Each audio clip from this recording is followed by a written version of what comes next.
wewe au kuniacha kamwe. Good morning, good afternoon, good evening, depending on where you're watching us from. My name once again is Judith Grace Akinyi, aka Saga, as by now if you are familiar with this channel you know that, of Saga Prison Stories. By the way, if you've not subscribed, kindly consider doing so. Press the notification button so that when we put up a new video, though I know for my fans, most of this time I've been away. I've been following something that I will come to let you know very soon. So if you don't see me often on the channel, please just know that there's something I'm working on. And yeah, today I'm here with a very beautiful lady. Her name is, let me not preempt that, so that you can hear it right from her. Welcome. Thank you. Kindly tell us your name. My name's Nancy Kahoya. You can call me Natasha as well. Yeah, I'm a Kenyan. Nancy, Yeah. welcome to my channel. Thank you. It was nice talking to you. We've had a very good conversation since we started talking. Yeah. And today I just want us to tell our my people your story, Yeah. and you will tell them why you think that telling your story is also important to them. So let's begin with, who is Nancy? Nancy is a Kenyan lady. She's born and raised in Nakuru. She's half caste of Luya and Kamba, but at the moment she lives in Nairobi. I studied in Eldoret, Uasin Gishu. Then in high school, I came back to Western, which is Kaimosi Girls High School. I was done with that. I joined KU. And at the time I got my problem, I was in the second year of my studies. Kenyatta University. Yeah. So you wanted to be a... I was taking BA. Bachelor of Arts. Yeah. You wanted to be a mwalimu, Yeah. a teacher, lecturer. Kabisa. We have a lot in common. I was a lecturer myself. Okay. So Nancy, after KU, you were second year. Yeah. Then what happened? In life we have friends. So there's a friend I bumped into, Yes. that we'd not seen each other for a long time. So actually I don't come from a very well-to-do family, so I was hustling here and there as I do my studies. And the girl introduced me into business. Yes. So we had like a shop, we were doing partnership together in town, boutique shop. At the time, Yes. my friend was going in and out of the country doing business. But when she comes back, she'll bring me gifts and all that. And this will leave me with a question of, why can't I be like her? Definitely. Like I need to support myself, I need to support my family and all that, you know? Yes. Yeah. So there's a time she asked me to join her to do this business even more, like export clothes from maybe West Africa, come sell them in Kenya, so we could boost our business. So me looking into that, it's a good thing, it's a good idea. Yes. So I got into it, and time came, so we had to leave here, go there, get these clothes, and bring them to Kenya. And this is how everything happened. Were you still in college then? Were you still a student? I had dropped out. Because of? School fees. School fees. Yeah. Okay. Okay, so here you are bringing clothes. We call them kitenge, isn't it? Kitenge, The yeah. very nice ones we love from West Africa. Yeah, the West African ones. So you used to bring kitenge in and out, and then you are doing well. We had not actually brought, I had actually not brought in the first time. Yes. It was my first time to leave, go there, bring. Yes. Yeah. Because the things we were doing at then, we were just getting things in Kenya and redoing them in our boutique. Okay. Yeah. So we wanted to try something that is not Kenyan, and that is West African, the kitenges. Yeah. Okay. Yeah. All right. So you went to West Africa. So we where in particular? Which country? Cameroon, Nigeria? We went to Ghana, and after that we went to Togo. Okay. Yeah. Yes, yes. And then what happened? So when we go to Ghana, we met friends. They are friends of my friend. Yes. And there we stayed for around 2 days, and everything was prepared as pertain. Then there was this bag that was given to me that I should bring back with me with the stuff that we went to buy there. So I left Ghana to Togo to go and board my flight at Togo. Yeah. So my flight from Togo was to go to Thailand, Ethiopia, and back to Kenya as I bring the stuff. Yeah. And this is how everything happened. Okay. Yeah. What happened? So I boarded. Yes. You boarded a plane from Togo? From Togo to Thailand. So you have been with your friends. You used to live in the hotel or in their home? We were living in the home. In the home? Yeah. So, okay. So they took me to the airport. I left the airport and booked everything well, left to Thailand. But the baggage that I was carrying, I had a hand luggage and the cargo luggage. So there's one that I was to find it in Kenya, and the hand luggage that I was to carry it myself. So when I go to Thailand, as I waited to transit, I saw people walking towards me in civilian clothes. Yes. Then they asked me if I'm Nancy and should I hand over my passport to them. Then I was like, why should I do that? I'm about to change my flight. Then they tried to explain themselves, and finally I gave my passport to them, and we headed to the immigration. When we got there I saw my luggage there with a tag of my name. So they went ahead to ask me if this is my luggage. I said, yeah, this is my luggage. So the boss in the immigration office asked the boys around there to dismantle the bag and find whatever is inside.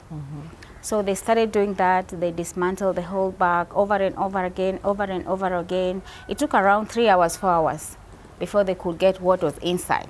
This is when they get hold of the drugs. Yeah. So from my experience, I learned that they call it, is it false bottom? There is the bag, the suitcase, no? Yeah. The suitcase. Yeah. So there is a suitcase, and then when they want to lace the suitcase with the drugs, they dismantle the suitcase. Probably. The original suitcase, nah?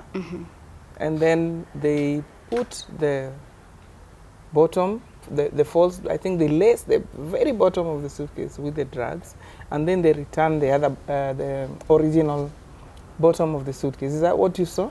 I don't know what they do, because when they were dismantling the bag, actually I didn't see what they were doing. Oh, you are not there? Yeah. I was just told to sit at one place, then the bag was another side, and this is where they did their work. Coming back to me, they say the bag has drugs. Yeah. And which drugs were And also when they were packing whatever they were packing, I don't know how they packed it, so I cannot tell how they do it. Yeah. Which drugs were these? In Thailand they call it ice, but the English name we call it mentafine. Yeah. Yeah, they come in so many names. I Yeah. had an opportunity to study about them at Nakada Okay. when I left Langata. Yeah. And so I got to know that there are so many types, and the way they do these things and so forth. So, and here you are Yeah. with the police in Thailand. Yeah. You have left Togo and you passed. But when you get to Thailand, before you get to your destination was? My destination was Kenya, but I was to transit again in Ethiopia. Okay, Ethiopia, then Kenya, but Yeah. you are coming to Kenya. Yeah. And did you know what was in this bag? Apparently, I didn't know what was in the bag. I only knew we had these African wares. Yeah. And your friend never told you? She at never all? spoke about it. Yeah. So what was your reaction when they came and told you you have ice, did you even know what ice is? I was shocked because in the first place, I've never seen drugs. Yes. Not to say even the simplest drug they sell along the streets in Nairobi, I've never seen this.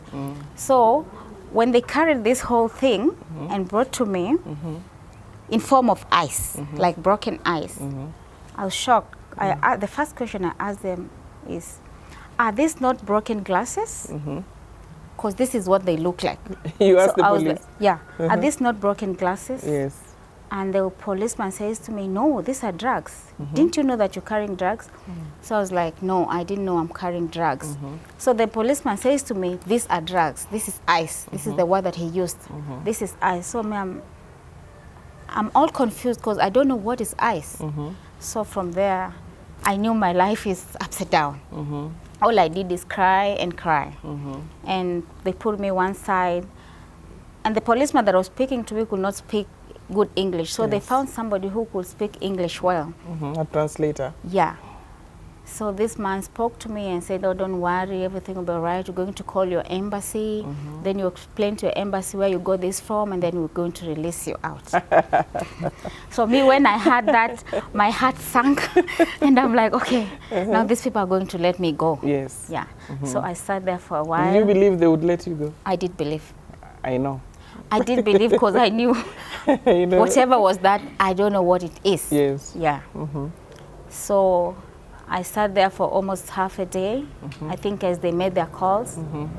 And eventually I was transferred from there to, I think, a police station. As I sat there, this is when the officials from the Kenyan embassy came. Yeah. Did you have your telephone this time?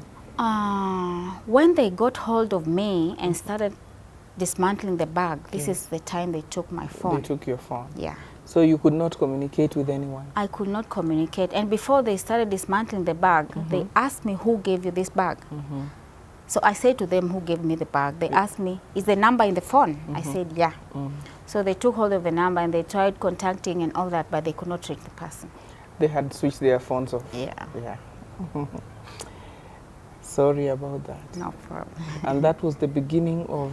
That was the beginning of a very long journey that I never believed I could walk to the end. But at this morning, I thank God because He helped me to walk through it. He is a faithful God. Yeah. So, okay. Sorry to take you back. How many are you in your family? I come from a family of three children. Okay. Are you the firstborn? No, I'm actually the last born. Okay. Yeah. All right. Then we go back again to the airport in Thailand. Yeah. So from there, they have discovered this is ice, and to you, they are broken glasses. You are devastated, you are confused, because what happens from there? From at the immigration place? Yes, because from airport, I'm sure there were court procedures. Yeah. At what point did you realize that these people are actually not letting me go? Okay, from the immigration office, they took me to police station. And this is when the officials from the embassy, Kenyan embassy came to see me. Then I realized that everything is done when they took me at one place. Let me sit just as I'm sitting now, bring a table before me, take the drugs and place them there, and now start to videotape me. Video? Yeah. Not photo? No, a video. Like, I think they wanted to tell the world that this girl has been arrested with these things. How many But they never kilos? asked me to talk. There were 3 kilos. After, I'm sure they told you, yeah. Yeah, they did tell me. So how are you feeling at this? What was going on in your mind? I was like, what is happening? But something funny enough is I had this hope in me that I have to leave and go home. Yes. Yeah. And I was not the only African sitting there at the time. There were a few tables and different chairs. So there was me on one table with the staff. Then there was one guy also, I don't know from what country, with a lot of stuff, I think more than me. And then there was also or something else? Should be ice. And then at the other side, there was an Asian girl also. With the same? With the same thing. Okay. So we were all being videotaped, just sitting there dumb, looking at them. Oh my God. Sorry about that. Excuse me, guys. Forgive us because of there are a lot of planes passing here, so just have mercy upon us. We have no control over the planes. I know they are destructive, but bear with us. Okay, so here you are, the 3 of you. Yeah. And you have been videotaped. After they finished the videotaping? After they finished the video taping, they send us inside a room. And this is when they start to take fingerprints. Fingerprints. And this is how I knew that, yes, It's I'm done. You knew this must be a serious This must be a serious case. problem. Yeah. Are you thinking about your sisters, your brothers, your parents at this juncture, your friends? This particular friend who sent you? I didn't think of this friend. I was actually thinking of, the first person I was thinking of is my mom. Yes. Because when I left Kenya, I didn't tell her where I'm going. Yeah. I left because I knew maybe after 2 or 3 days I'll be back. Yes. So I was thinking of her, like, what is she going to think of me? Especially that I've been found with whatever I've been found with. Yes. Yeah. I'm sure she would wonder, where did my daughter learn this? Yeah. It reminds me of a lot of things. And then what happened? So after they took my fingerprints, I was given space to speak to my embassy. Yeah. Then They called the Kenyan embassy? They then? called same day? Yeah. Good. So they were there. They tried asking me where I got the stuff and who gave me the stuff, blah blah blah. A lot of questions. I gave all the answers. So one of the ladies told me that there's no way these people are going to let me go. They will send me inside, but they will find a way of helping me out. So I said to her, please, if you can, don't let me stay inside there for quite a long time. So he called one man there, talked to this man. This man assured her that after maybe 2 or 3 months, they will let me out. So my heart was like, with okay. 3 kilos of ice. Yeah. Okay. You know, not knowing the law there, Yes, I not know. knowing what could happen to Yes, me, I not know. knowing anything to do with drugs. Yes. I was like, okay, 3 months, okay. Okay. So then the embassy asked them to allow me to make a call. Yeah. So I was given. They allowed you to call at least home? Yeah. Okay. So the first person I thought of calling is my mom. I know. Mamas, you're supreme. And calling her didn't help me because when I called her and tried to explain where I am and why I'm there, Yes. she didn't listen again. She started get it. screaming. And she screamed and screamed and screamed. I could not explain myself. And my time was gone. And that's it. Yeah, they give you very few minutes. Yeah. But at least she was aware that you are somewhere. Yeah. Yeah. Then from there you stayed. So from there I was taken to the prison. That was around 6:30 going to 7. And then the same day? The same day. Okay. You didn't go to court first? No. Okay, they don't have like a police station the way they do it in Kenya? Okay, that very place I'm calling the prison is not the prison that I was living in. Oh, okay. This is like a small prison. I think it's the police station. Like a police station? Yeah, because this place... Before they take you to court? To the main prison. Okay. Yeah. So I stayed in this small prison, we call prison, for 1 week. I think they were trying to investigate, finding out who sent me, who gave me stuff, that way. But finally, they never got hold of anyone. So they sent me to the main prison, without going to court. Yeah. What is the name of the main prison in Thailand? It's called Central Women Correctional Institute. Okay. How was it your first day?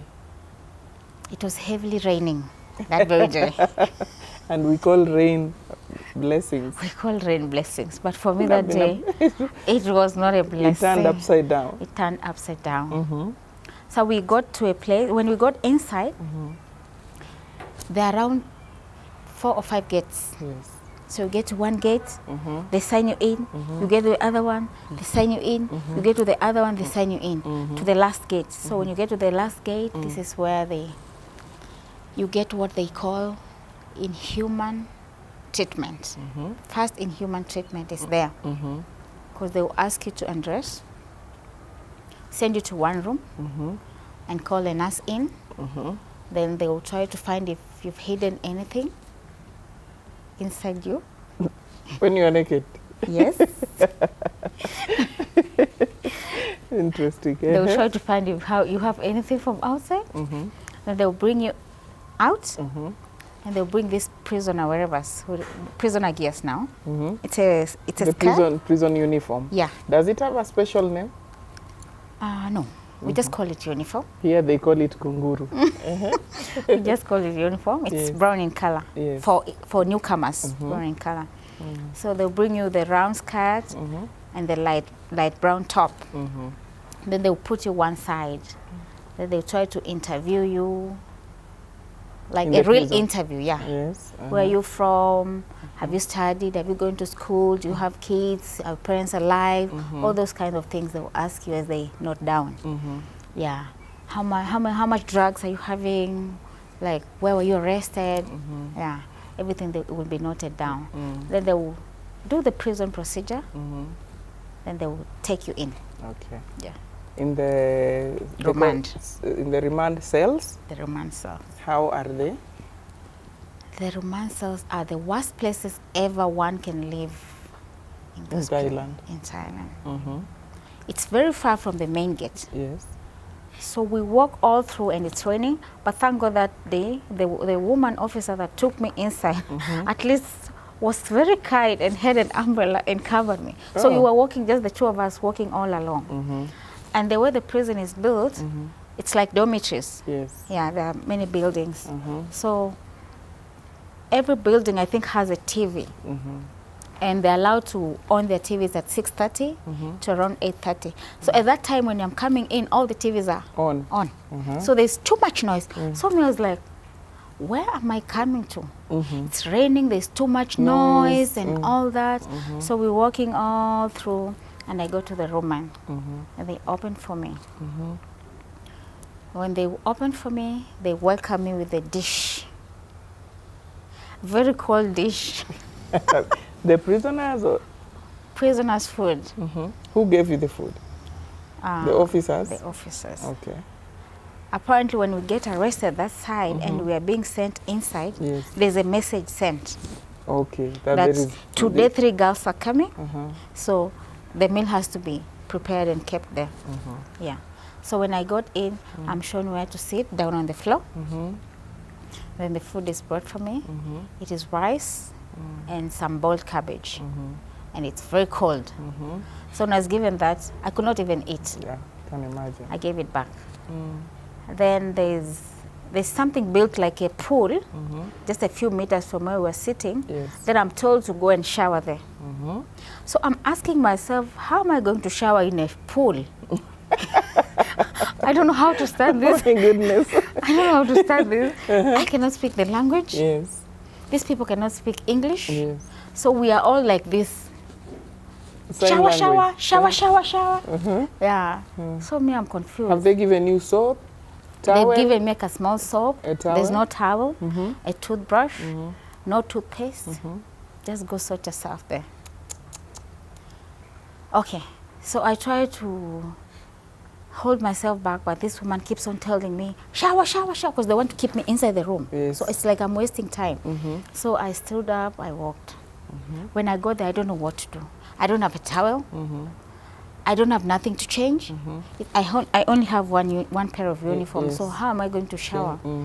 So the woman came back and told me that, oh, this is how you're supposed to do. You pull up your skirt, and then you shower with your skirt. You shower with the skirt? Yeah. You use the skirt? You tie it around yourself. Then you do what you're doing. And the blouse? You put it one side. So are you alone at this juncture, or you are many who are showering? The rest are in the room, because time for them is already up. So they're in the room. It's only me who is new coming in. Okay, you came alone that day? Yeah, with the officers around. Yes, around 5 officers. 5 officers? Yeah. So when they told me, they tried to show me that with signs, they're not talking because they cannot speak English, they moved aside. So I told myself I'm going to swim. This is what I told myself. So, so you got in the pool? I'm so hot and you know, I want to refresh myself and all that.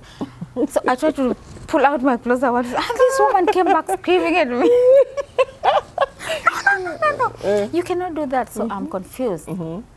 Looking back at her, she came to me, she took this card, she tied it around me and took one bowl of water and tried to show me what I'm supposed to do. Like, you collect the bowl of water? And pour yourself with. So I was not happy about that. So what I did is I washed my face, tried to brush my teeth, and left there. Okay. I didn't shower.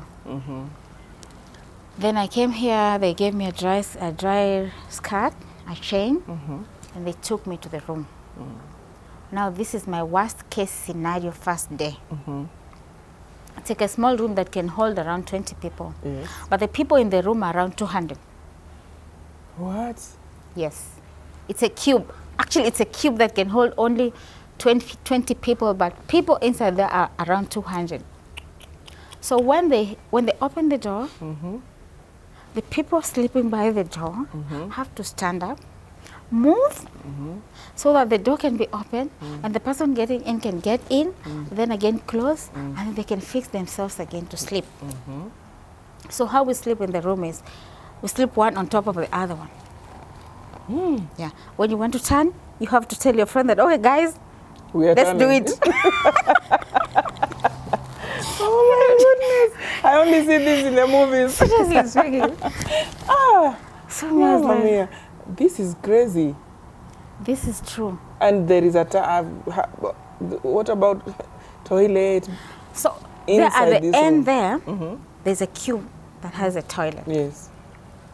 So there's and amongst the 200 people, everyone must have a turn. Like every 1 hour, one person must sit at the toilet for 1 hour, not sleeping, watching over the rest. Why? So that nobody can do nothing to themselves. Don't kill yourself, don't kill your friend, don't do anything. What? So there is a prefect in this place? There is a prefect. Who is giving people this role? Yes, we call them mehong. Mehong. Yes, like meaning that mama nyumba. Okay, mother. Mother. House mother. House mother. So the house mother welcomed me. She looks at me like, I'm very tiny at that time. Yes. She looks at me like, and what's your name? This is the only English she can know. How old were you then? I was 24 going to 25. Oh my goodness. Yeah. What's your name? So I'm like, I'm Nancy. Okay. Karibu, welcome. In their language. In their language, yeah. So she cannot speak English. So she moves me on one side. She doesn't even know where to place me because the place is packed. So she tells these other ones, move. And she fixes me in the middle. And then she announces, everyone sleep. So everyone sleeps. So I'm not used to this kind of thing. What I did is, I saw somebody sitting by the toilet. So I didn't know what she's doing. So I told myself that I'm going to sit with that person. So I stood up, I walked, I jumped all those people, I jumped up because I'm sleeping by the door and the toilet is that other side. So I jumped them. Went to the toilet, sat with that person and I was sitting. And then I cried. I can imagine. I tried to cry. I'm talking to this girl, she don't know what I'm saying. And then she will point me to the house mother. Like, you're making noise and it will create a problem for us. So shut up. So we sat there till morning. So when it's 6 o'clock, this is when they come and open for us. Yes. Yeah. So when they open the door, you are supposed to come outside, all of you, or? Because this place is so congested. It's another struggle. When they open the door, you will hear that from downstairs. Because the newcomers, apparently they sleep upstairs. So you hear that from downstairs when the keys and the padlocks are click. Yeah, they make a lot of noise. So everybody's ready and waiting. So when the police officer gets by your gate, the moment he puts the key into the padlock, everybody is by the door. They're fighting to get out. Yes. Not that they are just fighting to get out, they're fighting to get water to shower. Because you delay for a minute, you don't shower. Yeah. So you are timed. You're timed. And there's time for shower. There's time for everything. So how is a day's schedule then? For newcomers. After they open, do they count? Because in Kenya, they do head counts 5 times a day. Yeah, before they open, when she's coming to open the door, she will announce in Thai language, like, can you count? So we start counting 1, 2, 3, 4, 5. Oh, all of you count yourselves? We count ourselves, but you have to raise a hand up. Yeah. Up to 200. Is there any time when they think that the head count is not correct? What happens? Especially when we have newcomers like me. You know, I don't know how to count in their language. Yes. So when it gets to me, I'll stumble, and then she'll be like, "What is happening there? Start again." Ah, okay. So we get down, and immediately we get down, everyone is assigned to a locker. This is where you keep your soap. Like, this is where your life is, in that small locker. So you run to your locker, you get your toothbrush, you get your soap, and faster you get to shower. And by the shower... In that pool? In that pool. The pool is so big that it can hold around 300 people round. So we stand down and wait. Okay. There's somebody who will be counting for us. Like, she will count 1 to 10. When she's 10, you are supposed to be done. Okay. Yeah. At the count of 10, you should be done with brushing your teeth, washing your face, your body, washing your body, and doing everything else, and get out and let the other people. And is it really come. 10 minutes, or it's just counting up 1 to 10? It's not 10 minutes. It's actually a count of 1 to 10 within Seconds. 1 or 2 minutes. Yes. Okay. Yeah. Then after you take, how is the food? The breakfast, lunch, supper? The food there is rice. It's the main course. Morning we have rice, lunch we have rice, dinner we have rice. But now it depends, we eat rice with what? It could be rice with cabbage, rice with pumpkin, rice with coconut. Yeah. Okay, and the breakfast? It's still rice. Rice? Yes. With tea? No tea. Yeah. So just rice. Rice. Oh my God, so you turn into rice. You turn yourself into rice. Okay. Then how was the court process, the beginning of court, and... You get to... So you got used to this life somehow? Getting used to this life was not easy. It took me some time. It actually took me long to get used to this life. It took me around a year. Yeah. Meanwhile, your communication with home? Meanwhile, communication with home was not working at the time. Yeah. So you are just here alone? I was just there alone. With your God? With my God, with one Kenyan girl. I actually found there one Kenyan girl. Okay. Yeah. She was a very big help to me. Ah, beautiful. She could speak with you Swahili, English. When I came, the night I came, when they asked me where I'm coming from, I said I'm coming from Kenya. So she's the only Kenyan girl there. So they know, they call her Kenya. This is what they call her. So when they heard that I'm from Kenya, that very night, one officer went to tell her that, oh, friend, Kenya. Okay. So she knew somebody from Kenya has come. So that very morning when she came down, she went around looking for this new Kenyan girl. Yeah. Okay. So at least she held your hand? She held my hand and tried to take me around and tell me what to do. Yeah. Okay. So court processes, procedures? Court procedures will take you 3 months before you get to see court. So you are just living this life of rice? You're just living there. And Yes. And a squashed room? A squashed room. For 3 months? Before they summon you to court. And when they summon you to court, there's nothing you're going to do there. Just go put your signature there and come back. Spend the whole day there just for a signature and come back. To show that you still exist. Yeah, and then you wait again for maybe a month or a month and some days, and then they'll summon you again. Then you go there. Then maybe they will be asking you questions. Yeah. Okay. So court attendance is around 5 to 6 times before you could get your sentence. The sentence. You have a lawyer at this time? Public lawyer. Okay. Who speaks their language or English? Who speaks their language. So how do you communicate? So when you get, you don't communicate. When you get there, your work is to sit down, let them talk. When they are done, they will tell you, pie, meaning let's go. Pie, let's go. So the prison vans, from prison to court, what kind of vans? They have minibuses. Okay. Yeah. So what we do is, if we have ladies from, it's a prison whereby its neighborhood is a men's prison. So when we get to court, they will pick us first, then if there's still space there, they'll go pick men. Yeah. Okay. How big was this prison? How many, for instance, how many women were you? My goodness, the prison is so big. It holds 5,000 women plus. 5,000. Yeah. So there must have been people from all walks of It's so big. life here. Yeah, and from all over the world. Yes. Not only Africa, not only Asia, all over the world. Yeah. Oh my goodness. And then you go to court 5-6 times, and then how did it end, yours?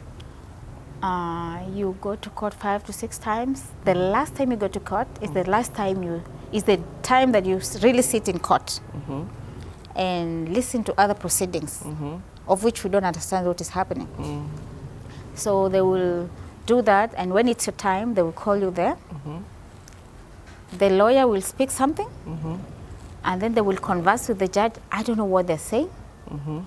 And when they're done, I cannot even remember what happens, but all I know is the lawyer and the judge are conversing. Then they're done. The next minute, the police warden is telling you, can you please stand up, let's go. You don't even know what kind of sentence you've been given, because there's no one translating in that court. Yes. Okay. Oh, sorry about that. Now, can you tell our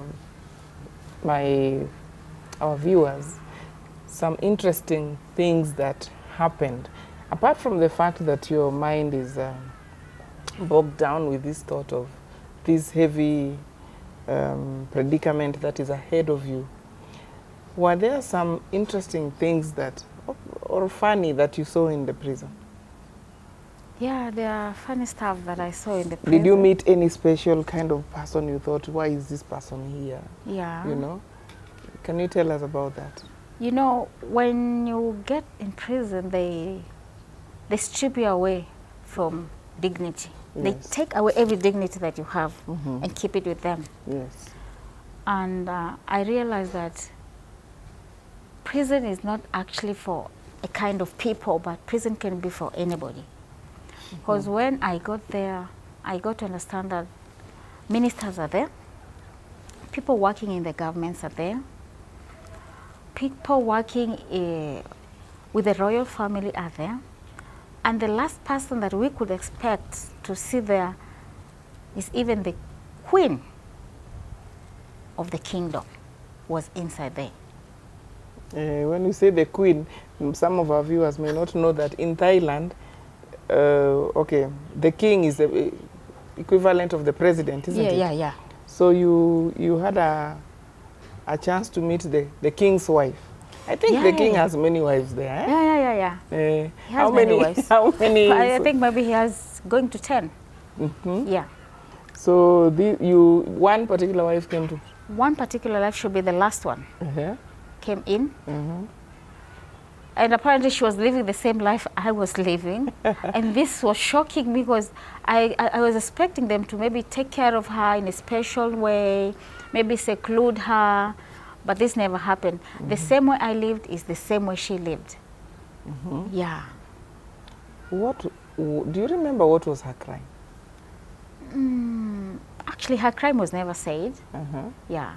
But you just knew. How did you know that this is the king's wife? You are sharing a place with the queen. How did you know this? Okay, when she came in, it was like a movie, because we were all kept in the rooms, and we are not allowed to walk around like we used to walk around. And every time she's passing, going somewhere, we are locked in the rooms, and we cannot be looking outside. So, you know, rumors go around the prison. Even these officers themselves will be whispering to us that, you know, things are happening this way because somebody just came in. Some big person. Yeah, some big person just came in, and she's blah, blah, blah, blah. So when she was passing, you are made to hide, or what? When she's passing, we are meant to hide. Don't even lift your head to look at her. Because the queen is passing. But the queen is in prison. And that time is the time of COVID. So all we're told is, put your masks on. And she'll be passing, and, you know, we'll be peeping like this. And she's also putting on her mask. And, you know, she's shy also. So she's walking as she's facing down. Okay, so you stayed with the queen for how long? She was there for around 8 months. 8 months. Yeah. And then she was released? she was released. The day of her release? The day of her release was another occasion. What happened? The day of her release was another occasion. Just like normal, we are all locked in the room. Yes. Okay, we know that she's going home that very day. Because apparently she ended up being our friends and we are talking with her. So she told us she's leaving soon. Yes. So we knew when she's leaving. So the day she's leaving, we are all locked inside. So we cannot watch her going. Who came to release her? The king? The royal whatever. How All did- dressed in white and, you know, it's a very official occasion. White robes. Yeah. So she was crowned and crowned. I don't know Crowned why. in prison. There's something she was given to say that she's being crowned back to her. Oh, they're giving her Status. back her status. Yeah, So this ceremony was done in the prison. it was done in the prison. So you people are just peeping from outside. We're just peeping from outside, and you know there are these girls in prison that we work with the officers, so you have that opportunity to get out when others When are in. others are locked inside. Yeah, so you will be peeping and bringing this news to the ones who are inside. Yeah. I know. And That's interesting. and the queen was very prayerful. You know, in Thailand, it's a Buddhist country. Yes. So the girl was very prayerful. Every morning, there's a statue. Yes. That was in front of the office. She'll be going there and To pray. praying for around 4 hours. In the evening, she'll be going there and pray for maybe 3 hours. So this queen believed that this very statue is the one that helped her to leave prison. So she was crowned in front of that statue. Her status were given back to her in front of that very- statue. My goodness. And when she left, everybody believed in that statue.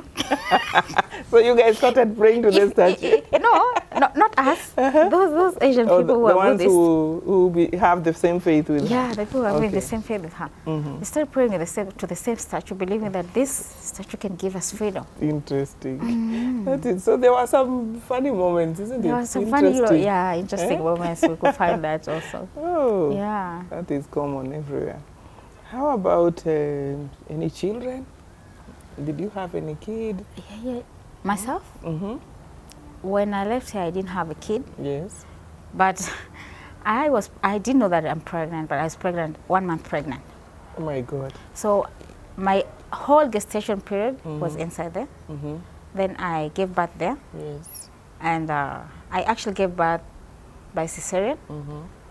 Then I nursed my baby for 11 months. Then she was brought back to Kenya. They took good care of you when you're in hospital?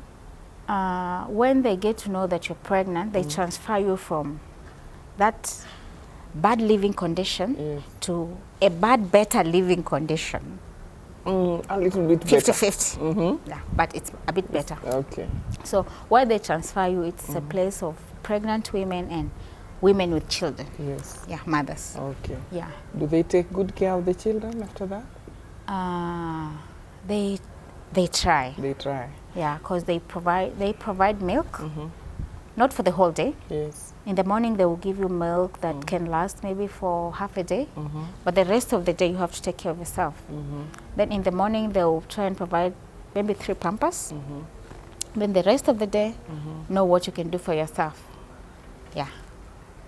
But they have a nursery whereby kids just stay inside. They don't mix up with the other prisoners. Yeah. Now, you have mentioned that your child was taken back home at 11 months. Yeah. 11 months? 11 months, and it was the most painful day of my life. Yeah, I can imagine. Yeah. Because, oh my God. And this child is being taken all the way to Kenya. By Yeah. who? God is good. Since our Kenyan embassy knew that I'm pregnant, Yes. they've been there for me all through. They took care of me. After I gave birth, they also took care of me. And I will not forget one Australian man. He was also there for me. He took care of my baby. He took care of me. And he also added up to how my daughter came to Kenya. Kenya. Yeah. May God bless you, Australian man. God bless you, Mr. What is your name? Mr. Blackman. Mr. Blackman. God bless you.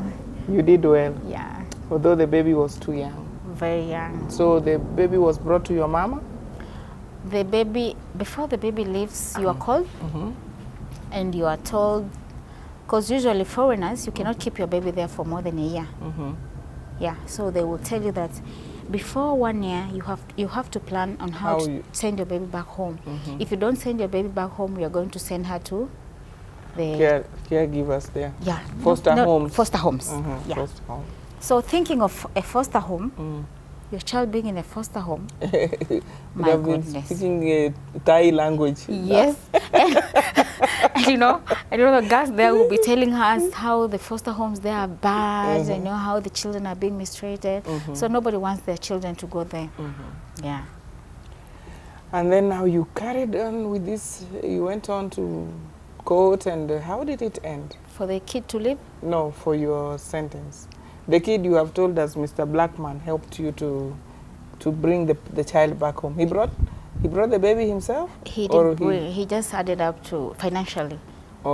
Yeah, so but the baby was put on the plane? No, the baby came with one Kenyan embassy official. An embassy Millicent. official. Okay. And this is my mom to the moment. Millicent, hi. You did well. Yeah. So then Millicent brought her from the Kenyan embassy in Thai, brought her here? Yeah. To your people? To my people. Okay. And then you started missing your baby? Started missing my baby. First I was told how everything happened. When my baby was leaving prison, you know, you get to sit by the office early in the morning and wait until your visitors come to pick the baby. So I'm sitting there with my baby. She doesn't know what is happening, but I know what is happening. But I'm trying to keep myself strong. So when time came for her to leave, the officer has to come and pick her from me. That very place, you don't stand up. Then you will see your baby going for that distance before they open that car gate. So painful. And the girl is screaming and screaming and screaming, and my baby was so attached to me that she never wanted anyone to get hold of her. It was only me with this other Kenyan girl. Yeah. So the baby is screaming and screaming all the way, and this was the pain that Mama mia, I can never imagine. Oh, so painful. Yeah. So after that, we have an embassy room where we visit our embassies when they come to see us. Yes. So the Millicent and the other embassy officials that had come to pick the baby went to that room. So I was taken to the room. So I saw my baby the last time in that embassy room as we spoke to them. And that was now for a period of how long until you saw her again? After another, because I was in Thailand for 12 years and 3 months, and my daughter left there when she's 11. So after another 11 years and a few months. So you are coming to meet a total stranger? A total stranger. And when I went to see them at the embassy room for the last time, it's a Papex glass, right? Yes. The baby wants to come back. She wants to fly over. Over the glass? Yeah, she's, my goodness. I can imagine. That is devastating. It was so devastating. So I think it put you through another trauma within a trauma again. Yeah. And that picture has been in my mind all through up to the day I left there. Sorry. Sorry about that. I think we'll take a break, and then when we come to part 2, you will tell us how you received news, or how you came to leave the prison, and how you now came to Nairobi. Thank you, viewers. It's been a long story, but I hope you have gotten something about the prison in Thai. And if you're out there and you are just about to get into a business that you are not sure about, please take care. Think very, very carefully before you get involved in anything that is going to bring you extra money. See you in part 2. If you've not subscribed, kindly do so. Share, press the notification button so that when part 2 comes of this story, you'll be the first one to get it. Thank you.